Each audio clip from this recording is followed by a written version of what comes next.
एक नहीं बना बरियाज तलगी ओ खेतों का नाज बटोरा है।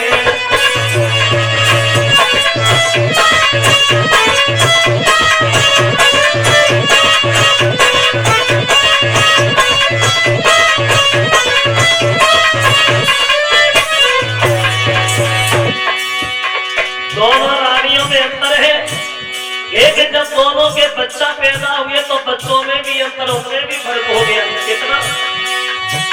एक राजकुमार कहलाई के पलना भी पाला जाता है, एक दुखिया को लाल सुनाइए तो पत्तों पर डाला जाता है।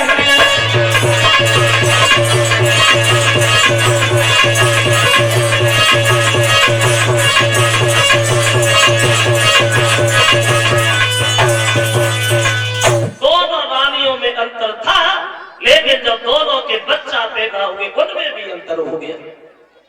बड़ी रानी के जब लड़का पैदा हुआ तो उसे खेतों पे कोई देखने भी नहीं गया, और इधर जब छोटी के लड़का हुआ तो गांव की हजारों औरतें ढोलक बाजे हाथ में लेकर के दरवाजे पे बधाई गाने के लिए पहुंच गए। एक अगर आराम से पालना में सो रहा है तो दूसरा तरफ भूखा पत्तों पे रो रहा है, उसे कोई गोद में लेने वाला भी नहीं है। एक सर्दियों में गर्म वस्त्र पहने है तो दूसरा उधर खेतों पे सर्दी के मारे ठिठुर रहा है। दोनों बच्चों के नाम रखे गए। बड़ी रानी के जो लड़का होगा उसका नाम रखा गया ध्रुव, और इधर जो छोटी का लड़का होगा उसका नाम रखा गया उत्तम। ध्रुव और उत्तम दोनों अपनी किस्मत के अनुसार घर में बड़े हुए, समझदार हुए। लेकिन श्रोताओ, इन दोनों भाइयों में प्रेम था, ये दोनों एक दूसरे को चाहते बहुत थे। एक दिन उत्तम ध्रुव के करीब घर पे गया और कहने लगा, भैया ध्रुव अकेले बने रहते हो, अच्छा भी नहीं लगता होगा, चलो हमारे साथ, हम दोनों भाई साथ साथ खेलेंगे। अब ध्रुव का हाथ पकड़ा और वो उत्तम जो है अपने साथ लेकर के ध्रुव को चल दिया। पूरे दिन दोनों बच्चा खेलते रहे। खेलते खेलते महाराज उत्तानपाद के दरबार में प्रवेश कर गए। जो महाराज ने दोनों बच्चों को साथ आता देखा तो मन में बड़े मग्न हुए। सोचने लगे, परमात्मा चलो तुम्हारी बड़ा कृपा रही, हमारी पत्नियों में नहीं बनी तो कोई बात नहीं, लेकिन बच्चों में तो प्रेम है ही है। और पिता को चाहिए क्या? जिस पिता की संतान सुखी है तो पिता पहले से सुखी है।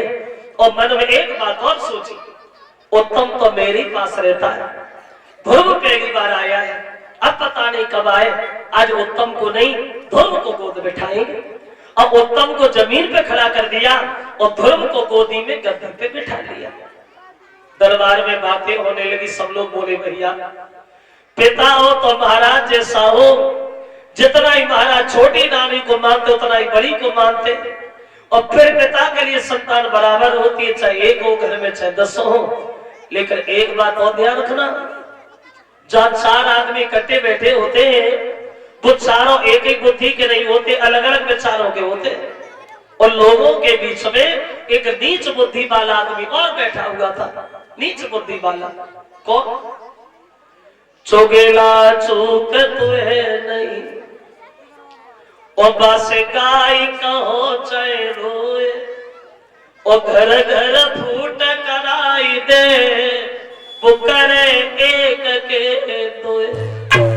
जो नीच होते जिन्हें कहते चुगेला, और ऐसे लोग अपनी आदत में कभी सुधार नहीं कर पाते। जैसा हमने कल बताया था कि जिसकी आदत जैसी बन जाती वैसी बनी रहती, सुधरती नहीं। चुगल से मन की बात कहो, पर चुगल कबहू न चूके गो, वो अंधे पे भैंसिया कुतबई हो तो 9 की 11 कूते गो। पेड़ के नीचे ऊंट करो तो पत्ता ही पत्ता सूते गो, और कुत्ते की तरह समझई हो पर टांग उठाए गए। तो जिसकी आदत जैसी है वैसी बनी रहती है, सुधरती नहीं। तो उस चुगला को ही अच्छा नहीं लगा, चुपचाप उठा चला गया और छोटी रानी के पास घर में जाके बोला, महारानी तुम्हारा तो घर में कोई सम्मान ही नहीं करता है। तूने कैसे जाना? अरे जाना नहीं है, आंखों से देख के आ रहा हूं, अपनी आंखों से। महाराज का प्यार उस बड़ी रानी से है जो खेत में रहती है। तुम्हारा लड़का दरबार में जमीन में ऐसे खड़ा है जैसे मानो उसका दुनिया में कोई नहीं। अब वो दासी का लड़का महाराज की गोद में बैठा है, मुझसे तो देखा नहीं गया, मैं चुपचाप धीरे से ही निकल आया। जो छोटी ने ये शब्द सुने, कौन रोकने वाला था छोटी रानी को? भागी और दरबार में जाकर के ध्रुव को गोद से उठा करके दूर फेंक दिया। कभी तेरी इतनी बड़ी हिम्मत जो तू राजा की गोदी में गया?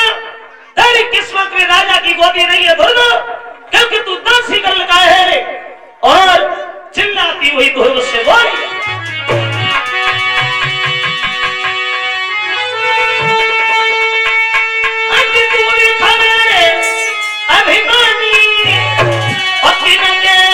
मुकाबले आया है अपने पति से बोली, अब अकल तुम्हारी और कट गई है गोदी में गधा चलाया।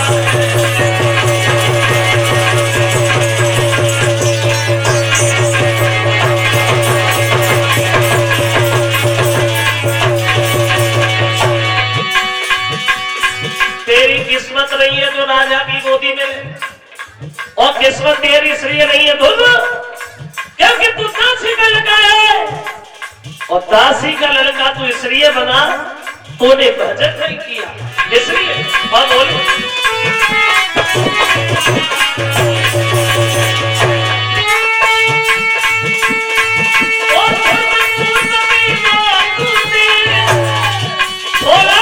भजन किया के बदले पूरी मेरी गोद से जन्म किया होता।